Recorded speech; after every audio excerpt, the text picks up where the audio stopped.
ते बेर बेरी नल लगदे कुछ चढ़ जांदे कच्चे जेड़े रहिंदे नाल मुहम्मद ओई खांदे बाटे।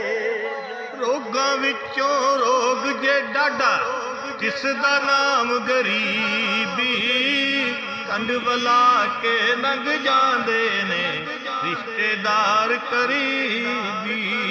ओ लै यार हवाले रब दे मेले 4 दिनां दे उस दिन ईद मुबारक हो सी जिस दिन फिर मिलांगे। ओ नीचां दी रचनाई कोलों ऐज किसे नहीं पाया टिकर ते अंगूर चढ़ाया हर गुच्छा यखमाया।